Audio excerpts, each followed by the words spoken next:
Hello, I am Adam. This is my friend, Brandi. We are here in Perpignan, France, and we are just going to kind of talk about what it's like being here, how we got here, the people, the region, the winemakers. So, yeah, if you're interested in Perpignan at all, maybe visiting the area, hopefully, this discussion, will help you out a little bit.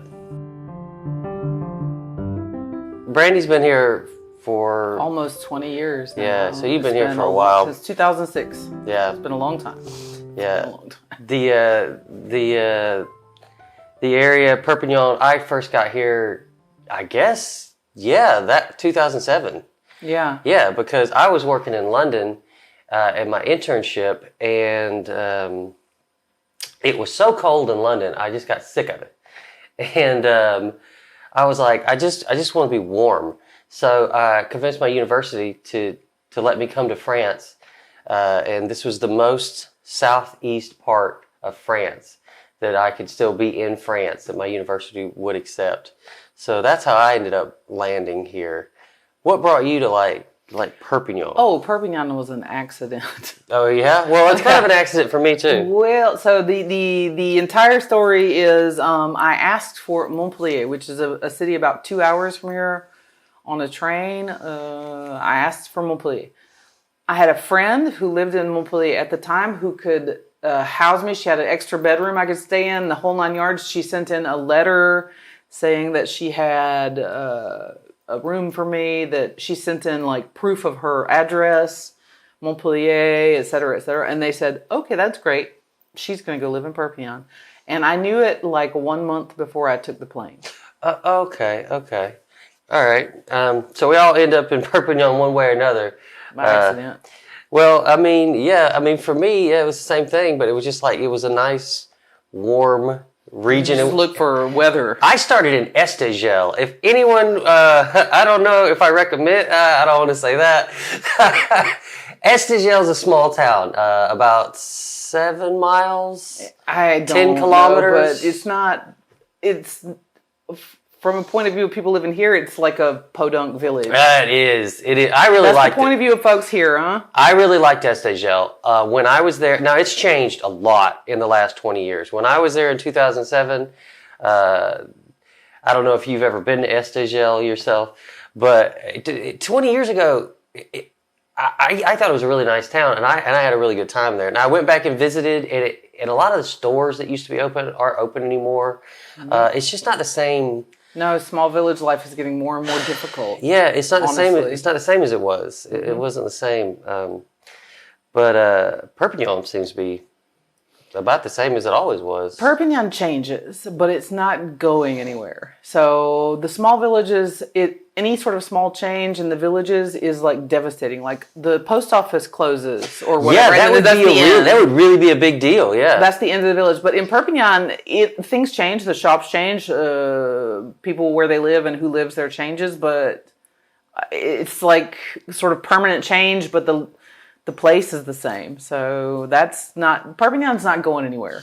What it's going to look like in 20 more years, I have no idea. Yeah, but it'll be here because I went back to Estagel and there used to be a bank there. There's not a bank there anymore. Exactly, that's what I'm saying. There used to be like more restaurants and they were all open. You used to be able to go give €5 and get like a liter, like several liters of wine. Like you could get it, like I think it was €3 or €5. That doesn't surprise me. Yeah, because they you could bring a bucket. That's what I'm saying. They have the wine by the liter. You bring your container whatever you want. Self-serve. You give them a milk jug and they'll fill it up for you. And it was good wine too, by the way. It was probably the wine from up the hill. Yeah, right. They were making it there. They've been making it there for God knows how many years.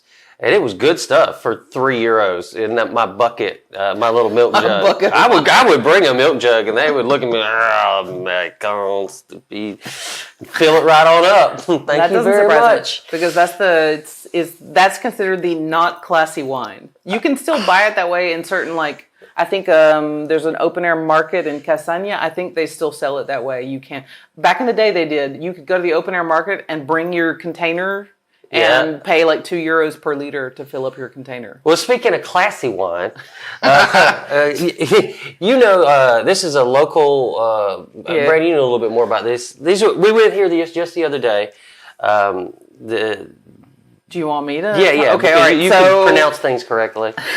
So this is in a little village called Trouillas, Trouillas, and they're English speakers, but they've run this domain, this vineyard for a while now, and they make very good wine, and it is Côte du Roussillon, which is like the wine from here. It is the wine that is in this region only, because you know how it is here. If you've got, champagne is only made in that region, and other wines have their appellation for the region. So this wine is from here.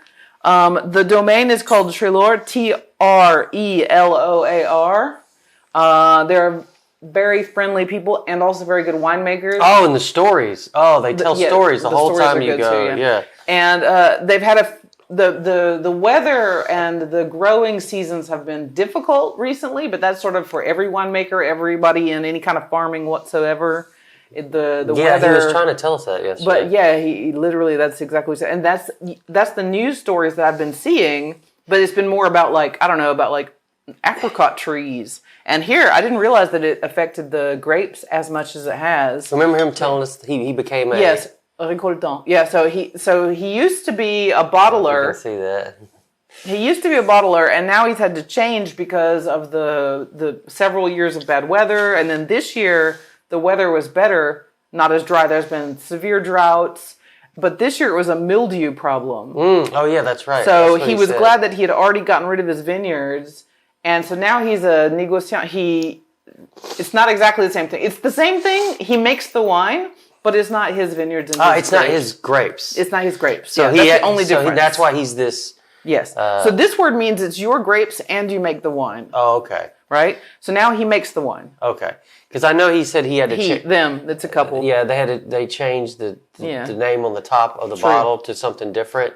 Yes, négociant, which is like a negotiator, because he buys the grapes he wants, the different varieties, can't even remember, what's this one? Syrah, Grenache, Mourvèdre. He buys the different kinds of grapes to make the wine, whereas before he grew the grapes and now he does not anymore. That's the only difference. And we're not getting paid from this guy. We're just enthusiastic. It was a fun experience. It was a very good visit. Yeah. It was good, and he was really informative. So if you don't know anything about wine and you're coming here, I'd say that was a great one. Especially if you don't speak French, because that's right. listening to French people try to explain French wine to you, if you don't know anything about anything, is very difficult, especially when they start talking about the different varieties of grapes or the récoltant, négociant, all these things like this. It's like, these are concepts that don't exist in an American brain. We don't have it. It doesn't, maybe, or unless you're from California, I don't know, from Napa Valley, I don't know. I mean, you speak French fluently. True. Is it even hard for you to understand?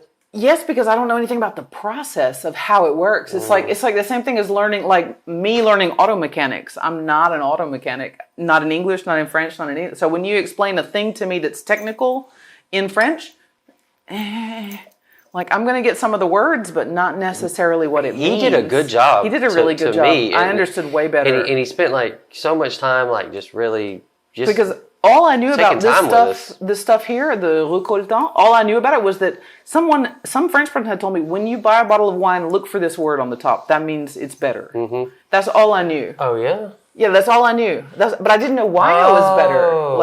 I didn't know why it was better. Because they make the grapes and they grow the grapes. Right. So that's not necessarily better, is it? I mean, what if someone's a really good grape grower and then somebody else is a really good winemaker? I mean, why do you have to be good at two things? I don't know, but I guess it meant it was more local, more in-house. There was less shipping. Maybe it was maybe they wanted to tell me it was better for ecological reasons. I have no idea. Oh, yeah. I didn't get much more explanation than look for this word, it's good. Well, I think our friend here he explained it. Would agree every actor doesn't have to be a filmmaker. I mean, we can be good at one thing. True. You don't have to be good at And he's apparently very good at least winemaking. Oh, man. Oh, yeah. So this one here, this red, it's got this little purplish, I don't know what color you call that. But for me, that's a really good indicator because like this looks like a normal red, but it's very light, like very light, like he called easy. it his summer red. Oh, summer red. That's what he should name it. It's really a light, good. But I think that maybe red. the name it means the escapee, the one who escaped. And it's kind of like that because it's like the red wine that's not like all the others. Well, so maybe that's why he named it this. I don't, or they. When he said summer, it's his summer red. Summer red. I was like, that is 100% the name you should be using. Okay, so just a little bit about like I guess the region that this wine. We're in Catalonia, so. Catalonia is like this region of. Okay, wait. Okay, yeah. This is why I have you here. Okay, because France does not recognize Catalonia as a region. So for France and the French government, the region is Occitanie.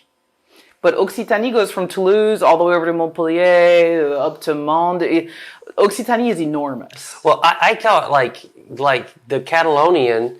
Is more of a we don't care. True. What the Spanish government says. We don't care what the. But that's what I'm saying. Now you're talking about the historical, like how the people here feel.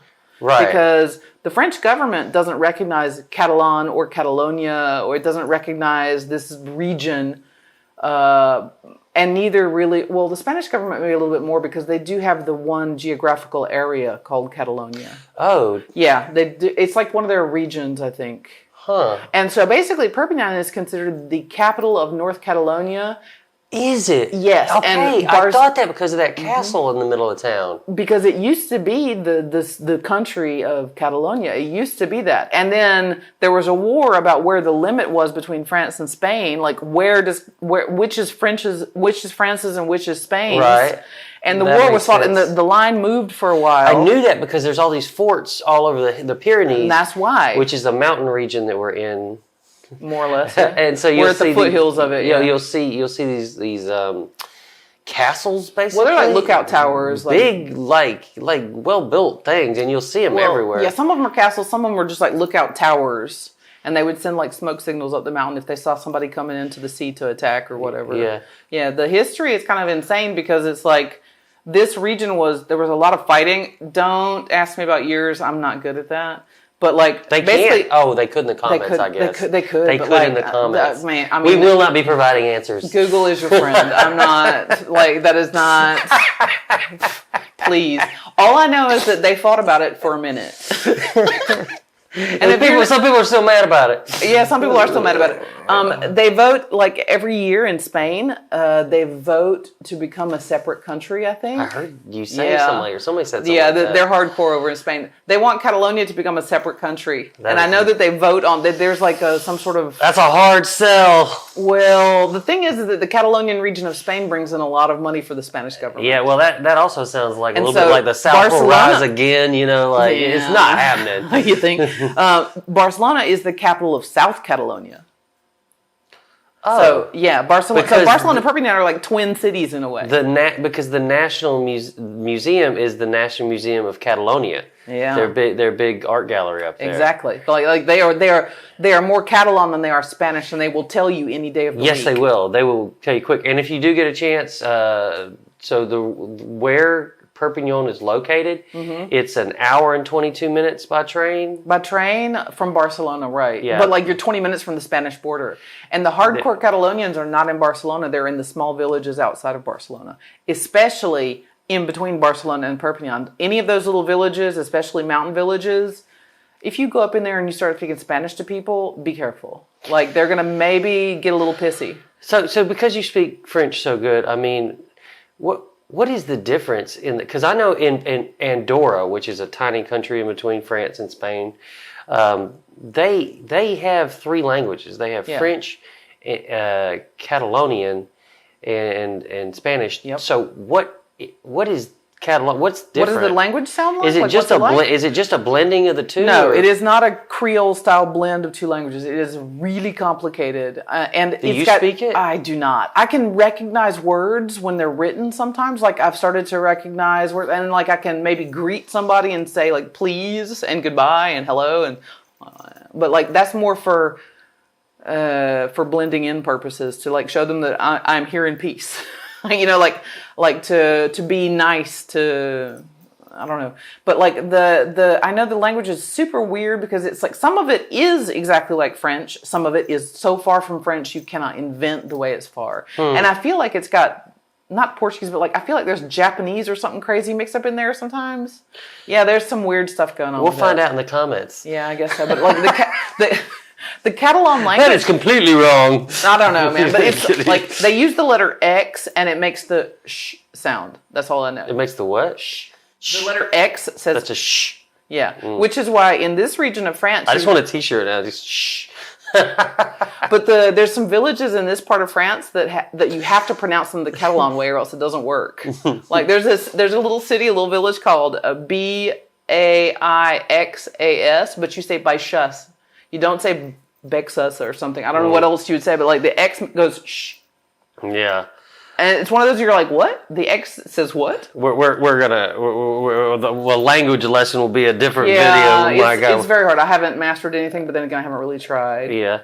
Okay, and then for the region, this Catalonian region, it's on Perpignan is on the east coast. I could say that of France. I mean, this is the way it's turned. Is it the east right there? I think it is. We're more west because east would be like towards China, and we're absolutely on the other side. So what? So when you go to Collioure, yeah, that would be we're going west. Well, no. I mean, no, that's more south. Because it's like curved like this at the it bottom. is. It's weird. Yeah. It's curved like this, and so we're like over here in the curve. Yeah, I've seen that. And this is like Nice or whatever. And I think I've seen like an arrow, and I guess so that would be south.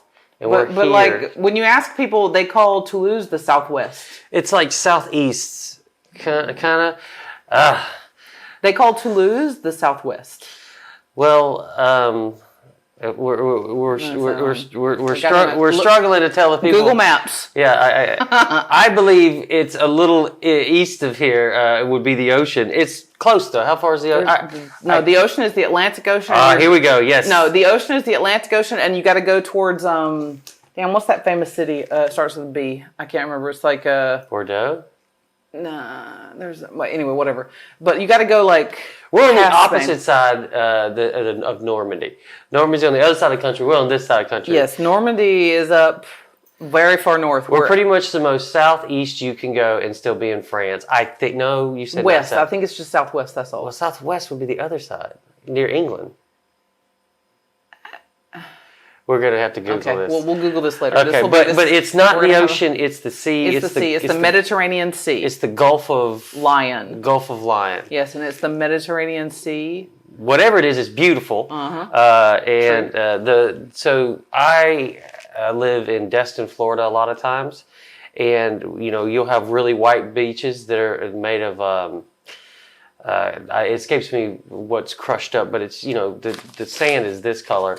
But here it's like it's a rocky. Yeah. It's a really rocky. Wear some sandals if you go into the beach. Our first depends piece of on the advice. Beaches because when you get towards when you go from here, you go the closest beach is Canet-en-Roussillon, and they've got. Is that the one I run to? Yeah, that's the one you run to. So I usually, I've done it a few times. I will run because they have. Oh no! Wait, I think it's Sainte-Marie-la-Mer. But anyway, that's what it is. That's what it is. Sainte-Marie-la-Mer. Yeah. But anyway, it's the same kind of beach. It's sandy with some dunes and stuff. Oh, is it? Did you not run by any dunes? I have only been to not sand dunes, but like grassy halfway sand dunes. Not here, no. No, okay. I have not clocked that yet. Okay, well, there's a couple of beaches that are like sand, but like big fat sand, not that fine sand. See, somebody was saying like the beaches change literally from mile to mile. That is true. How is that a thing? The mountains hit the sea and geography. Obviously, quartz. It's crushed up quartz, Destin, Florida. That's why the sand's white. Quartz. Okay, quartz. That's what I've heard. Well, here they go from like big fat sand to like rocks. Yeah. And the whole like most of the Catalonian part of Spain is like Costa Brava, and it's rocky beaches, kind of. It gets deep, at least to the beaches I've been to. So you can speak this better. It gets deep really quick, and it's cold. On the beach. Yeah, and it's pretty cold. Well, cold if you're used to Florida water for sure. Right. It's a lot warm. Yes, it is a lot colder than Florida water. Like it's significantly colder. If you're used to swimming in the Atlantic Ocean, this is very warm. Okay. That's why you'll see like certain tourists from certain places, like Germans and whatnot, they'll get in the water even when it's 15 I've been degrees to Celsius. golf my whole life. Okay, yeah, no, you're used to that warm and then water. we're in a sea here. Yes. And it's a sea. You were telling me earlier why it's a sea? Because it doesn't because have it's mostly tides? closed off at the Gibraltar, The Straits of Gibraltar. Thank you. It kind of closes it off. It's not completely closed off from the ocean, from the Atlantic Ocean, but almost. And so this is the Mediterranean Sea, and it goes. The Mediterranean Sea is like France, Italy. Imagine all the way over to like Turkey, Algeria, Morocco, Tunisia. It's all Mediterranean all those Sea. northern. Yeah, all those northern countries. African countries. Yeah, it's all that. That's all Mediterranean Sea, and so. Because it's not the ocean, there's no tides. There's no hurricanes here. There's no hurricanes. Thank God for that. No kidding. Although they almost had one. Really? But Wow. like it got more of Portugal and some parts of Spain than That's the other side. But it's like the hurricane can't come in. It tries to come in and then it landfalls. That is awesome. That's probably my favorite thing about southern France versus Destin, Florida, is you can't get blown away by a hurricane. It's just the best. No tornadoes, no snakes. Are bugs there that try no to kill- snakes? Well, I mean, there are snakes, but none of them were really poisonous. I haven't They're seen not any poisonous. snakes. There are snakes. There are a they're ton of called snakes. couleuvres. They're like garden snakes. Yeah. There are tons of those. But they absolutely will not hurt you. So it's like you could see one and be like, "Oh, you're a cute snake." Pick it up, give it a little kiss if you wanted to. Not but my I mean, immediate No, reaction. I wouldn't. But I mean, like you could, and it wouldn't kill you. It'd There's probably still bite you. So many snakes in Florida and Alabama. They are just everywhere. So I put this on here, and we'll just see where this goes. Just the people here in the region. So I'm going to tell you a couple things. Now, Brandi's been here for a long time. I've been coming here for a long time, but I just now have been attempting to buy this place that we're in here today, get my long stay visa. But the little things that, like, if you're just coming, so simple. If it's before 5 o'clock, I don't care if it's a homeless person on the street asking you for money. You say bonjour and then no. It's more respectful. It is absolutely more respectful. I was told by my friend that if you do get asked for money, do not ignore them. Just say bonjour and then no, or they'll follow you. That's what he told me. I haven't experienced it, but I haven't experienced that's that what either. Alex said. But no, he's right though about saying bonjour, especially if you acknowledge them. It's easy. You acknowledge a human as a human. It's just polite. You're acknowledging a human being. Right. The end. But that bonjour before 5 o'clock and bonsoir after 5 o'clock. If you learn no other French, walk into McDonald's, and say bonjour. Just.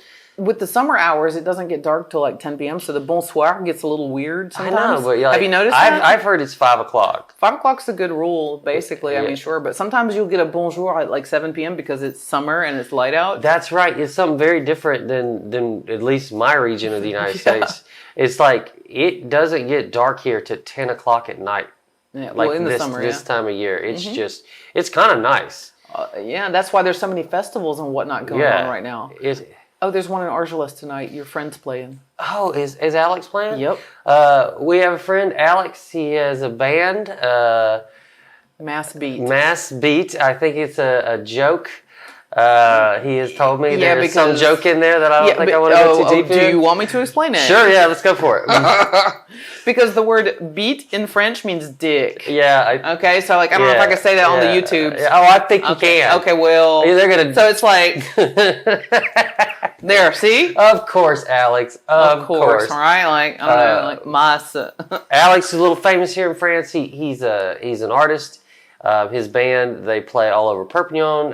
Last week he was in Paris. Is that where he was? Oh yeah. Okay, because I was looking to see if he had a concert in the area.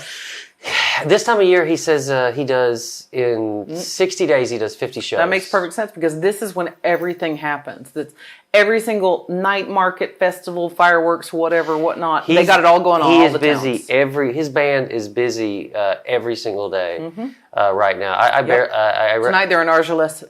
Is that where he's at? That's where he's at. How far is that? Like about a 30-minute drive? No, I'm not leaving the house. Okay. Yeah, right. Barcelona sometimes can be a bit of a bear. Yeah, you just came back Gosh. today.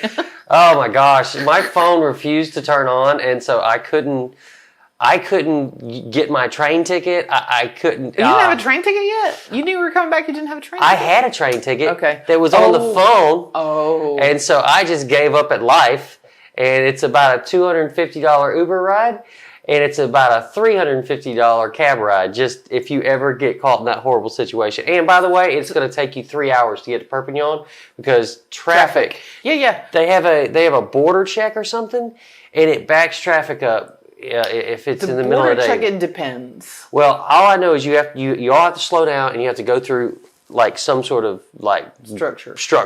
And on the interstate? Yes. Okay. Yes. Have you not driven it recently? No, but it depends. I think it depends on the time and the situation, because right now is all of the les grands départs. It's like all the big summer departures for all of France. Everybody's like, yoo-hoo, it's vacation month, because August is notoriously vacation month. And so anytime around a weekend in August, stay off the roads, period, the end. There we go. And also, we will say, because we're about to transition into talking about this house and my visa, is that the notary's office, and I think probably a lot of other offices, like from August 1st to the 17th. Yeah. And then also there was another time that was earlier, June or July, that they just... No, there was some... Basically don't work. No, it's the month of May. The month of May has a lot of like weird random holidays on a Thursday or whatever. And the bank holiday is on a Thursday, so a lot of places will also close on the Friday, depending on the situation. Oh, okay.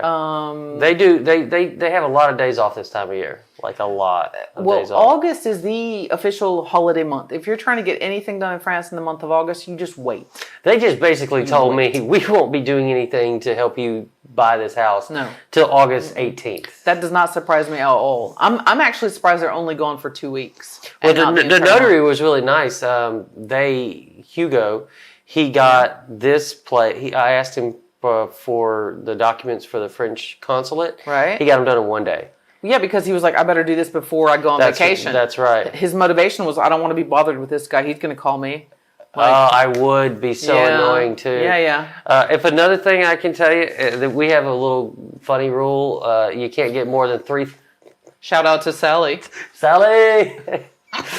Sally's an Australian friend who came up with this rule. But you can't get more than 3 things done in France in any given day. And if you do, you better watch yourself. Because the next day is shit. Yeah. The next day, nothing is happening. I will say, as an outsider looking in, Thursday, for whatever reason, if you ever had a shot at getting more than 3 things done, it's on a Thursday. I don't know why. It's the day they go, you know what? We're going to get something done today. I think I got 4 things done because once. they don't want their weekend. They can't be bothered on They're not weekend. working Friday. Well, they haven't come in all week.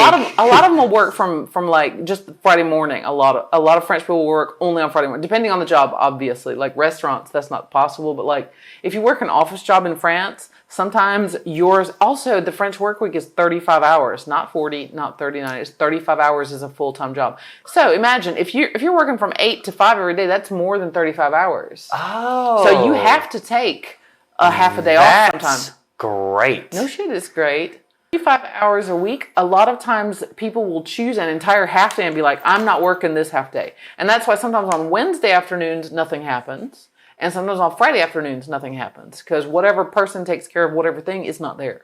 Yeah, and then just that's why Thursday is the day.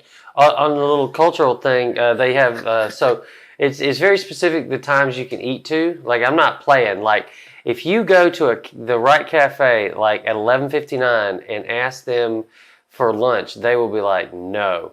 You come back in 1 minute and they will give you a menu. They're a little nicer on the being there early than the being there late. The being there late, they will definitely send you So it's 12 to 2. It's like the official time for lunch. And then it's 7 to 9. But do not show up at 1:45 p.m. Right. Yeah. Now, the only place I've done that is here. And that is because the restaurant right downstairs of my house, you don't really tip in France. So I do. So when I come at 1:45, they'll kind of... Also, I think she knows you're not going to be the guy that's going to sit around and take up the table for 2 solid hours. You're going to eat your meal and get out. Yeah, I do that. She knows that because culturally, like sometimes French people will sit at the table for 2 or 3 solid hours. Yeah.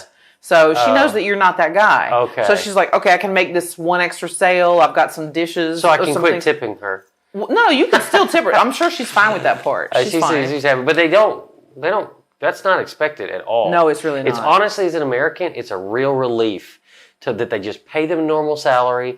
And, I, as the customer, is not expected to compensate for the owner not paying his employees also, enough. Another thing I thought about, the thing we do in the U.S. that's super weird for everybody else in the world? Tax everything? Yes, because, for example, you see a thing in the store and it says it's $14.99 in the store. In America, you have to add whatever sales tax is there in the state. By state, by region, city, everything. So you never know how much the thing is going to be when you get to the cash register. Here, if the thing says $14.99, you give them €15, they give you a penny back. Oh, it's great. It's great. It's like the price is the price. You don't get the tax. You don't have to tip it. It's just, that's what it costs. Why? No. 20% value added tax on everything. Well, some things it's only 10%, but I don't know why. Sometimes it's only 5%. There's some different levels, but basically, whatever tax is on the thing, the store or the shop or whatever, the restaurant has added it already. I prefer it. I mean, at least you know what you're going to pay before at least you know what get you're to the pay. cash register. And I really like that I don't have to tip if I don't want to. Like, the tip is truly if you have done a good job. Not like compulsory. Exactly. Which is just kind of becoming. Man, my mom came here and she got like a manicure or something, and she gave the lady a €5 tip. And then she was like out of her mind thankful, and it's like $5. They are so appreciative of any. Yeah, because she never gets a bill. She gets a coin sometimes, maybe, but never a bill. And my mom was like, I only had €5. I'm like, trust me, it's fine. And but it was really weird to me because I had forgotten about that rule about. I go back to the U.S. and then tipping is that much more annoying to me. I know, I can only imagine. Oh no, I went back last summer and it was they bring you out the iPad and you click if you want to put 10%, 15, 20, 25 or whatever. 50%. And the first time it happened to me, I was like, I looked at the guy and I thought he was kidding because he was one of those guys that when he talked, you weren't sure if he was being serious or not. And I was in some I was in little. You haven't been back soon enough. And you were. That has only happened the last 5 years, where it's become. But I was in little 5 Points in Atlanta, so it's like the vibe could be kind of weird there. You know? 5 Points. Yeah, so I was like, no, little 5 Points. Little 5 Points. Oh, that's a whole nother episode. Well, basically, the vibe can be a little strange, and so you don't know if people are being serious with you or not. And when the guy came out. He showed me his iPad thing where I had to click stuff, and I was just like, "What?" I was like, I was on my way to the register to pay, and I had my card, and he intercepted me with his iPad. Mm-hmm. And I was like, "What are we doing here?" Yeah. If you're not used to it, you'll be standing at a gas station, and you're checking out self-service with a can of Coke, and it'll be 15% tip. It's to the machine. Yeah, for who? What are we talking who is about? This tip for? Who is it going? And I read a few things, and and I know a few people that work at certain restaurants, and they say, "Oh, we never see that. We never get that." In the U.S.? Yeah. Oh, really? So you think you're paying them, you're not even giving them anything. So it's just insane. It's going to the corporate funding. Whatever, but it's for all their golden parachutes. I will just say, we'll get off the tip thing, but it is a relief to just have people paid a regular salary, and you don't have to feel financially burdened to sustain these people's life. I mean, honestly, it's one of the best things. Let's wrap up by talking about this place. Okay, that's your domain. And kind of how this happened. So, I decided, I came here in 2007. Brandi had just got here at that point. Yeah, I was only here a year at that point. I was living downtown Perpignan, dead city center. Yeah, she heard me speaking English. She's like, "Oh, look at that idiot! I probably need some help." And she has a tremendous amount over the years. But I just came back. I had visited Poland. I wanted to show support for our NATO allies, and I was basically just going to Poland to just be a big loud American there. And I was like, I'm gonna come back to Perpignan, and I was ridiculous. A big loud American. Awful. Okay, all right. I didn't understand that in Warsaw that they. Did you wear socks and sandals? I wore a tuxedo for New Year's.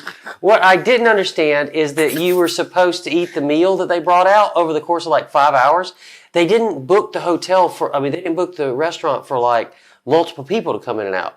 So in America, they're churning people in and out, especially at New Year's. But there was no, these are the only tables. You're the only guests. Mm-hmm. So me and my date are just pounding 5 hours worth of food, and I'm just hurting. I'm like, how's everybody so skinny? I don't understand.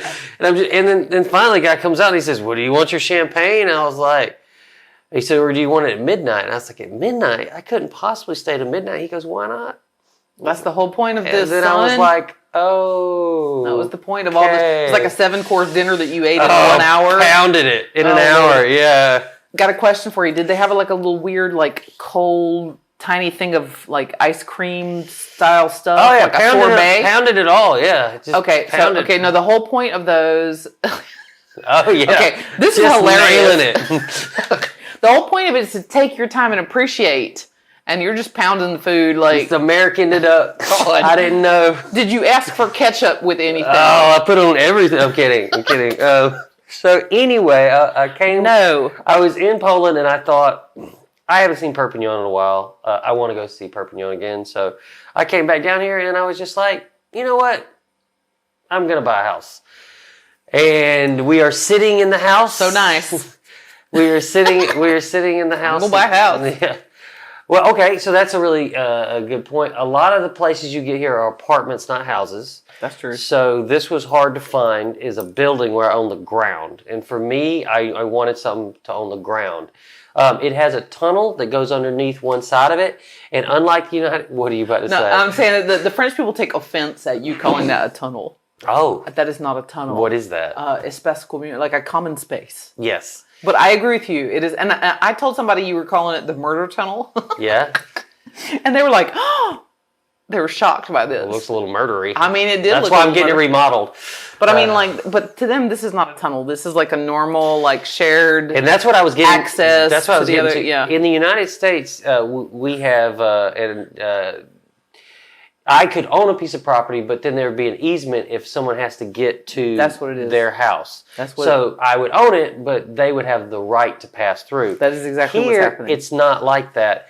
Everyone shares ownership of, if you have to go through something, that's owned by the man that has to access it. Not all the time. Is it not all the time? No, not all the time. Because you've got the copropriété. It's like co-ownership. It's like your place and the other 3 places or whatever that are attached by the land here. That's co-ownership situation. Yeah, which is why you needed their vote to repaint or whatever down there. Right. Okay. And so we co-own this space, tunnel. This tunnel. we and I really like it. It's different from an HOA, a homeowners association, for this reason. They make decisions, but they're not binding, and everyone has to agree, and participation is voluntary. So I kind of like that. And it's been easy. That is true. It's been easy so far. Here you've only got the 4 of you. For example, I would have done it with any more. My apartment, I didn't choose it based on those rules. I didn't really quite understand them when I bought my apartment. I will admit now that if I had to buy a new place, I would avoid that at all costs, because we have several different buildings with a common courtyard. And everybody in all of those buildings votes on everything that happens. Mm-hmm. And it is kind of a pain in the ass. Oh, that'd be a nightmare. Because we had a pine tree or something. The roots were like messing up the garage. And everybody had to vote to cut down that pine tree. And of course there were people that were like, I just don't want to pay. And they were like, but you're going to pay more later because it's messing up the garage. And so everybody, it's one of those where you're like, are you stupid? Yeah, it's an HOA. I get it. I mean, that's what it sounds like. And that's what I have. And it is not ideal. Yeah, this one is small. This is just the tunnel section of this, and then that's it. Yeah. And then they were pretty easy to deal with, honestly. I was like, hey, there's only 4 of y'all. I would like to redo this whole thing because it looks murdery. And they were like, okay. And also, like, they didn't have to pay very much out of pocket, each of them or whatever. Right. So that's why they agreed to it. If they had to pay all of a sudden 2,000 extra euros out of pocket, each of them, they would have been like, no. Well, they suggested the place and the cost, and the person, everybody. The worker? They presented me with it, and I was like, I want to fix this. And they presented me with the worker and the cost and everything. And said, what do you want to pay? And I wanted to move it along. I was like, I'll pay any portion you want or all of it. I just want to get it done. And then they agreed to that pretty quick. Of course they agreed to that because they're not out of pocket. Because it is murdery, and everyone knows it's a little murdery. True, but I mean, they were like, I only have to deal with the murdery for 0.3 seconds when I pass through. Yeah, so, well, it's lovely, that back courtyard. The back courtyard is lovely, but I mean, they were like seeing Cost benefit. Yeah, they were doing the cost benefit analysis. Like, how often do I have to deal with this? Not worth more than, I don't know, 500 euros to me. Mm-hmm. How much are you going to ask me for? If you had asked them to pay a lot of money, they would have said no. And because there are 3 of them versus you, that would have been like denied. Yeah. So they've made it pretty easy for me, but I you're making it easy on them. Yeah, I would really say try to own a whole building if you can, because there's a whole building or some land. But if you do land as a proprietaire myself, and garden, you're gonna have you don't have a team to cut your grass, so I'd say try to stay away from that, especially if you're just getting here. You don't have a team yet. You got to get a team. But so I have been working on getting this place for 5 months. Now this is not normal. It shouldn't take more than 2 months, really. But it is kind of normal, because mine, I told you that there was like I think I found the place in April, and I think I signed something in the summer, and it wasn't officially in my name until the end of October of the same year. Mm-hmm. So it's notoriously long in France to buy a property, because they don't care how much money you have. They don't care how much credit at the bank or what. They don't care about any of that. They want that they have to do their paperwork in the legal right way. It's all about the chain of paperwork, and it's like a cascading chain of paperwork. And if one thing there blocks it, all the rest of the shit waits. Mm-hmm. And that's all there is. You can't make it go faster. You just can't. You have to wait. So they've worked with us pretty nicely. So what happened is someone's wife passed away, and because of that, succession law. Yeah, it has to go to make sure the heirs, and then after the heirs, then it has to be in his name. Yep. And because it's taken so long, the nice gentleman has given me a lease that I don't have to pay anything for. It's just a lease until the paperwork does get done. Yeah, that was really cool. And the way we were able to do that is Brandi says the French care about something called the misery. That's not exactly what the right words are, but it's like it's more of a telling your heartstring pulling story. Like in America, you would avoid telling. They wouldn't give 2 forks. Not at all. Like you would avoid this at all costs. You would not tell them your personal story. You would not go into any detail about how your struggle. Like nobody cares. And over here, it's like just telling them that you keep coming back and forth, and you keep having to rent Airbnbs, and I was like, this is a pain for him. It's very. I was like, and then the one night there was no Airbnbs, and he had to sleep at the train station. She said sleep at the train station, but she didn't tell him I stayed in the hotel. Yeah, she just said sleep at the train station. 90% truth. It totally worked. Yeah, because they have given this, and this is the man's he was renting it out on Airbnb anyway, so it's not like he lived here. Yeah. So for him, he was like, oh yeah. And then it probably reassures him to have one single person in here, because then the squatters don't take over. Oh God. Because notoriously, those are hard in the U.S. too. Squatters' rights are super weird here. Oh my God. If they're anything like the U.S. It's worse. It's wild in the U.S. too. Well, here I feel like if they get in and they live here for long enough to claim anything, then you are out. So he went ahead and gave me a lease till the paperwork gets signed. He does 2 months at a time. I'm sure that's a reason for that. Probably because you can't make. He's done a lease that's free. It's a no cost lease. No cost lease. I was like free. I can't remember the word. So it's a no cost lease, and I think that there might be a maximum time period. I think that's why we re-signed it. And then, of course, it's August 4th now, and they won't be doing anything at the notary's office. They specifically told us the 17th. To the 17th. No, excuse me, probably till the 18th. The 17th is their last day of vacation. They told me they would get around to it at the end of August. I was like, sure you will. But I'm telling you, at the end of August, the last week of August, things are just going to start exploding everywhere. It just blows up. Everybody starts calling and emailing you, we need this, we need this, we need that. It'll just explode. We've done our due diligence. We've gotten the water in my name, the power in my name, the gas in my name. And then, they want you to have, I have $100,000 of insurance on this place, which they wanted to have. That makes sense. Little things like that. So just a recap on houses, like maybe try to get one that's not in any sort of joint ownership, because that seems like kind of be a nightmare. So try to get a whole building. Well, depending on how many joint owners, I think you've got the best of that world. You've got the best of the joint ownership world with only 4 total owners. And let me just finish this off by like talking about the most current visa process if you want to come here. So, if you want to come to the France and you want to stay for like more than 6 months. I think it's like every year and a half you can only stay 6 months. Could be every year, but I think it's a year and a half you can stay 6 months. If you want to extend that, you go to your local French consulate in the United States or wherever you're from. You cannot do it here. You must, You must do it in your country.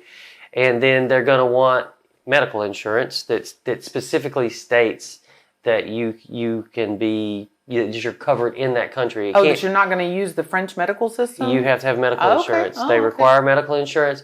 They require about $1,200 for a year. So each month, you should be able to show in a bank account $1,200 times 12. Wait, $1,200 per month? Or yeah, they want to show the whole amount at once. Okay. Oh, okay. But $1,200 per month for an entire year? Yeah, so like $13,000, $14,000. They want to just have that. You need to have like $13,000 and $14,000. I mean, nothing's set in stone, but this is what I've been told at the consulate's office. Like, here's how you get these things approved. Mm-hmm. So you're gonna have to have your medical insurance. It specifically says that you are covered in France. You need to have about $13,000 or $14,000, or you need to show where money is. They said both. They want to see money coming into your account without you working off of the French economy. They want to see evidence of that. Because you're on a long-stay tourist visa, not a work visa. Yeah, they're going to want to see 3 months, and that's a good distinction. Yeah. They're going to want to see 3 months of statements in your bank account, and then one statement that shows that. Let's see, they'll have the medical. Oh, and then you're going to have to show where you have a place to stay for a year. So like a year lease. So that's where I had to go back to the notary's office and I need you to write me a letter to explain why I only have a 2-month lease and that we are in the process of buying this house, because you can either have the deed to a house or you can have a year lease, but you must have like a year that you can stay at a place. Man, the times have changed is all I got to say. Oh yeah? Why is that? Because I swear I showed up at the train station in Perpignan. I had my 2 big suitcases. I had no idea where I was sleeping. But then again, I had a temporary work visa that had gotten approved in the United States because I had a work contract. I was coming for a temporary work contract. But after my work contract was over, I just renewed it here. I stayed here. Or maybe I went back and visited the U.S. and then I came back here because I knew that I was getting my second year. Because it was only like a 7 or 8 month contract, so that's not 12 months. Mm-hmm. And the other months I was just here. And, nobody really bothered me, and nobody required any kind of bank account statements or proof of anything, or how are you going to eat, or like... they give a... they didn't give a... Things have changed. They didn't give a hoot. And then the fact that this is for the long stay visa. Yeah, that's what I was going to say. It's a long stay tourist visa, so that's totally different. And plus, I think I showed up right before they changed a bunch of rules. Like, literally, I think that right after I moved here, they, tightened up. Because I remember trying to get a bank account, and the only obstacle to me getting a bank account was the lady at the front desk was a little bit pissy. Well, I was able to get a bank account, but after being told no a bunch of times, and I've heard other friends just told, you can't get a savings account, you can't get to that, and I was able to get everything. Yeah. So really, this is another thing about the French people. One person might give you an answer, and then you go back and a different person gives you a completely different answer. That is true. Well, I think we covered a lot about Perpignan today. Sure. I've been here for a while. I like Perpignan. Brandi's been here for longer. I've been here. I've not lived in Perpignan the whole time. I've moved around to some of the villages around in the region. The region is fascinating. Really. I think it's the best place in the world. And I say that because where I live in Destin, Florida, the beaches are beautiful. But as soon as you get off the beach, it's a Taco Bell. And here, when you get off the beach, it might be a 1,000-year-old building, and it's just got history that I really like, and for me that's probably why I like this place. Taco Bell. I mean, it's the truth. It's the 100%. I know. The I'm truth. just thinking of Panama City Beach the whole time you're talking. I'm just like, yeah. What's that? What's that X letter? So shh. Yeah. Well, anyway, the last thing I'll leave you with is when you cheer someone, you must look them dead in the eye and cheers. Okay, well, we should have done this at the beginning, I guess. Cheers. Santé. Don't look all crazy like Kevin be looking, though, okay? All right. Thanks for watching, everybody.